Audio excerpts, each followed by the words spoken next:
ভাই জ্ঞানী লোকের জ্ঞানী কাজ। দেখেন উনি কিছু কমিশন বানাইলো, যেমন এই যে নির্বাচন কমিশন, ওখানে যায় দেখেন যে 200-300 লোক কাজ করতেছে নির্বাচন নিয়ে। তেমনি উনি বানায় দিলেন কি গুম খুন কমিশন। হ্যাঁ, এই গুম খুন কমিশন কিন্তু ভিতরে ভিতরে গত 14 মাস কাজ করতেছিল, প্রকাশ পাচ্ছিল না, কিন্তু কিছুই বাইরে, সবকিছুই গোপনে হচ্ছিল। শুধু এইখানেই শেষ না, আরো চমক আছে সামনে। বিডিআর হত্যাকাণ্ডের একটা কমিশন করা হয়েছে, ওনাদের রিপোর্ট এই নভেম্বরে আসলে না ভূমিকম্প হয়ে যাবে ভাই, ভূমিকম্প।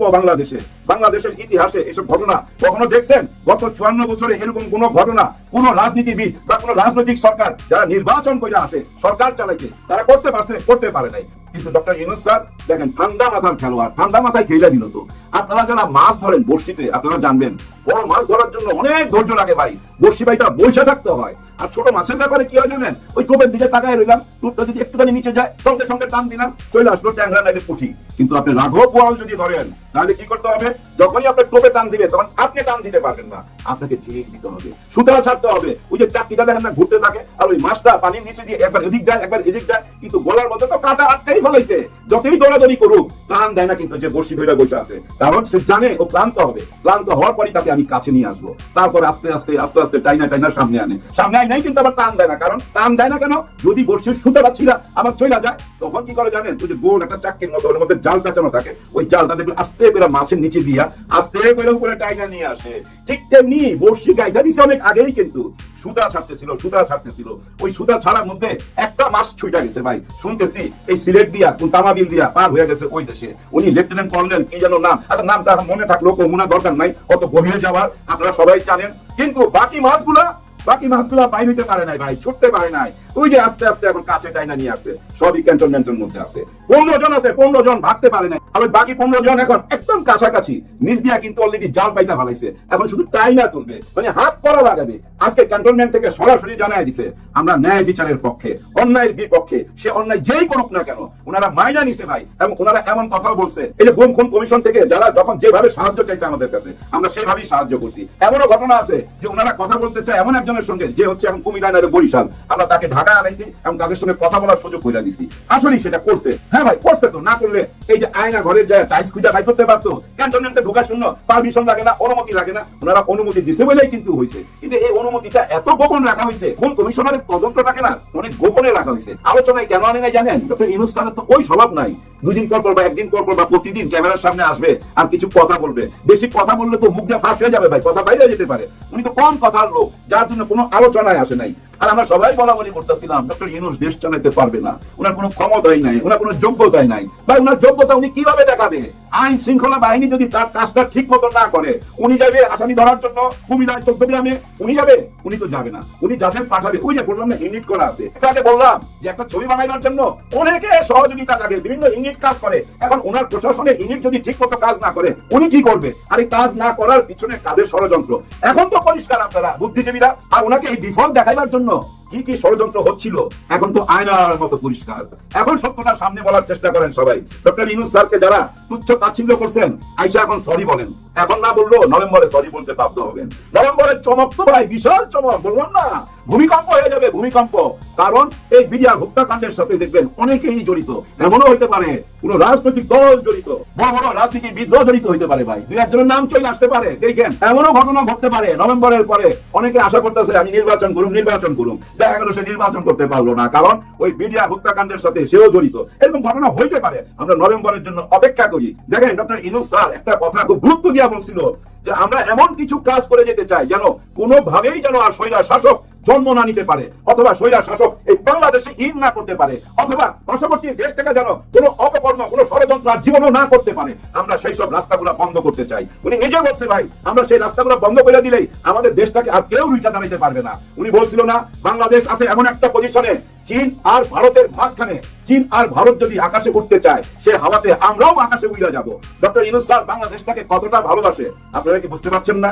আলহামদুলিল্লাহ, সকলেই বলুন আলহামদুলিল্লাহ। গত 2-3 দিন ধরে বাংলাদেশের রাজনীতিতে যে একটা অস্থিতিশীল পরিবেশ বিরাজ করছিল, প্রত্যেকের মনের ভিতরে উদ্বেগ উৎকণ্ঠা একটা শঙ্কার ভিতর দিয়ে অতিক্রম করছিল। আন্তর্জাতিক অপরাধ ট্রাইব্যুনাল 25 জন বর্তমান এবং সাবেক সেনা কর্মকর্তাদেরকে, বিভিন্ন বাহিনীর প্রধানদের, মেজর জেনারেলদেরকে যে গ্রেপ্তারি পরোয়ানা ইস্যু করেছিল, তাদেরকে কি গ্রেপ্তার করা হবে? তাদেরকে যদি গ্রেপ্তার করা হয় তাহলে দেশের পরিস্থিতি কোন দিকে যাবে? সেনাবাহিনী কি এটি মেনে নেবে? যদি সত্যি সত্যি সেনাবাহিনী তাদেরকে গ্রেপ্তার করতে সহযোগিতা না করে, তাহলে কি রাষ্ট্র এবং সেনাবাহিনী কি পরস্পর সংঘর্ষে লিপ্ত হবে? সেনাবাহিনী কি ক্ষমতা হস্তান্তর করবে? ইউনূস সরকারকে হটিয়ে দিয়ে ওয়াকারুজ্জামান কি রাষ্ট্রের সমস্ত কর্তৃত্ব গ্রহণ করবে? সেনাবাহিনী কি আবার সেই ১/১১ মতো হটকারী হয়ে যাবে? তারা কি জনগণের বিরুদ্ধে দাঁড়াবে?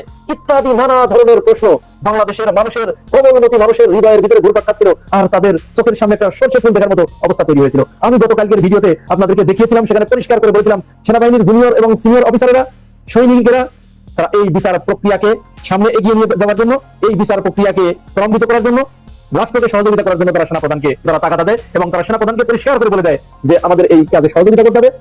ঘনমত অবস্থায় যেন অপরাধীর পরিচয়, সে একমাত্র অপরাধী। সে সেনাবাহিনীর কোন পদে, কোন পজিশনে, তার রাষ্ট্রীয় খেতাব কি, তার পারিবারিক খেতাব কি, তার বংশমর্যাদা কি, তার আভিজাত্য কি, এটি কোনো গুরুত্বপূর্ণ বিষয় নয়। সুতরাং যেই হোক, তাকে আইনের আওতায় সোপর্দ করতে হবে, তাকে আইন শৃঙ্খলা রক্ষাকারী বাহিনীর হাতে তুলে দিতে হবে। যখন প্রবলভাবে মিড লেভেলের অফিসারেরা এই বার্তা সেনাপ্রধান ওয়াকারুজ্জামানকে পৌঁছে দেয়, তখন ওয়াকারুজ্জামান আর কোনো উপায়ন্তর না পেয়ে সিদ্ধান্ত পরিবর্তন করতে বাধ্য হয়।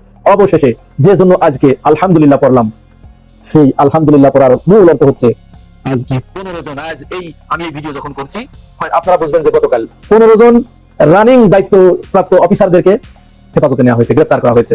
আইএসপিআর সেনা সদর দপ্তর তাদের অবস্থান পরিষ্কার করেছে, তারা পরিষ্কার করে বলে দিয়েছে সেনাবাহিনী সমস্ত অন্যায়ের বিপক্ষে, যেই হোক আইনের কাছে আমরা তাকে সোপর্দ করব।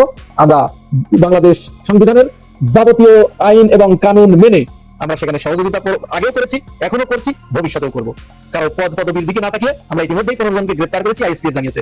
বাকি যারা তারা তো রিটায়ারমেন্টে চলে গেছে, সুতরাং তাদের ব্যাপারে একটু প্রসেস ফলো করতে হবে, এটি তারা পরিষ্কার করে জানিয়ে দিয়েছে। এখানে আমি আপনাদেরকে একটি কথা বলতে চাই, ঠিক আছে? যেমন সিদ্ধান্ত নেবেন সমস্ত রাজনৈতিক দলের নেতাদের ডেকে নিয়ে তিনি যখন মিটিং করেছিলেন, তারপরের দিন বা তারপরের দিন এরকম হবে, তিনি তার বক্তব্যে পরিষ্কার করে বলেছিলেন, একেবারে পরিষ্কার করে বলেছিলেন যে আমরা সমস্ত অপরাধীদেরকে, গণহত্যাকারীদেরকে আমরা আইনের আওতায় আনবো। বাংলাদেশের জনগণ আপনারা আমাদের উপরে আস্থা রাখতে পারেন, বিশ্বাস রাখতে পারেন, ভরসা রাখতে পারেন, আমরা প্রত্যেকের বিচারের মুখোমুখি করবো এবং বিচার করবো। এটি কিন্তু তিনি পরিষ্কার করে বলেছিলেন। কিন্তু সেনাপ্রধান তার সেই বক্তব্যে পরবর্তীতে আর স্থির থাকেন নাই, তিনি সেখান থেকে সরতে সরতে সরতে সরতে অবশেষে তিনি বর্তমানে এমন একটা জায়গায় এসে দাঁড়িয়েছেন, তিনি পরিষ্কার ভাবে বোঝা যাচ্ছে সেনাপ্রধান তিনি শেখ হাসিনার যে ভগ্নিপতি, সেটির প্রমাণ দেওয়ার জন্য মনে হচ্ছে তিনি সমস্ত প্রচেষ্টা চালিয়ে যাচ্ছেন। তার হেফাজত থেকে, তার আন্ডারের ভিতরে থেকে, তার সারেন্ডারিং এর ভিতরে থেকে 626 জন ভারতের বুকে পালিয়ে গেছে। এই কথা আমরা সেনাপ্রধানকে বারবার স্মরণ করে দিতে চাই। এটি বাংলাদেশের জনগণ এত সহজে ভুলে যাবে বলে মনে করার কোনো কারণ নেই। তারপরেও দেরিতে হলেও আপনার শুভ বুদ্ধির হয়তো উদয় হচ্ছে, আপনার মিড লেভেলের অফিসারদের বিরোধিতার কারণে, আপনি তাদের সাথে হয়তো পেরে উঠতে না পারার কারণে, তারা বাগড়া দেওয়ার কারণে এই 15 জন দায়িত্বপ্রাপ্ত অফিসারদেরকে হেফাজতে নিতে হয়তো বাধ্য হয়েছেন, আমরা এরকমই বলবো, হয়তো বাধ্য হয়েছেন। বাধ্য না হয়ে উপায় ছিল না, তাদেরকে গ্রেফতার না করে কোনো উপায় ছিল না। কারণ গ্রেফতারি পরোয়ানা জারি হবার পরের দিন বিএনপি থেকে বিবৃতি দিয়েছে, পরিষ্কার বার্তা দিয়ে দিয়েছে, যেই হোক আইনের কাছে তাকে সোপর্দ করতে হবে। বাংলাদেশ জামাত ইসলামের কাছ থেকে পরিষ্কার বার্তা পৌঁছে গেছে, তারাও বিবৃতি দিয়েছে যে তাদেরকে আইনের আওতায় আনতে হবে। ইনকিলাব মঞ্চ এবং 24 মঞ্চ প্রত্যেকেই তারা পরিষ্কার করে বিবৃতি দিয়েছে, তারা রাজপথে নেমে এসেছে, তারা বিক্ষোভ প্রদর্শন করেছে। এনসিপি তারাও পরিষ্কার করে জানিয়ে দিয়েছে, নাহিদ ইসলাম তার ফেসবুক স্ট্যাটাসে পরিষ্কার করে বলে দিয়েছে অপরাধীর পরিচয় শুধুমাত্র অপরাধী, সে কোন পদে আছে কি এগুলো দেখার কোনো সুযোগ নাই, তাকে অবশ্যই আইনের কাছে হস্তান্তর করতে হবে।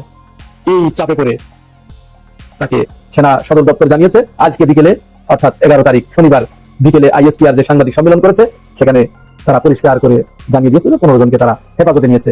নানান জল্পনা কল্পনা ও শঙ্কার অবসান, অবশেষে সেনাপ্রধান সঠিক লাইনে আসলেন।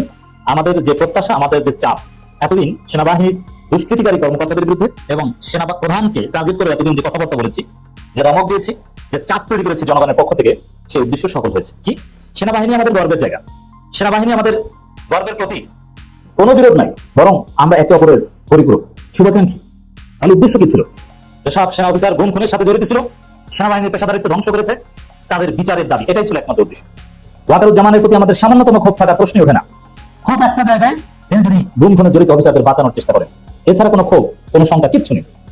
হ্যাঁ, ওয়াকার অতীতে, ওয়াকার আওয়ামী লীগের লোক কিংবা হাসিনার আত্মীয় যাই হোক, তারপরও যেহেতু তিনি জুলাই বিপ্লবে অংশগ্রহণ করেছেন শেষের দিকে হলো, এই জন্য ওয়াকার আমাদের ভাই। অতীতের গুনাহ খাতা মাপ, এটি থিওরি। কেন?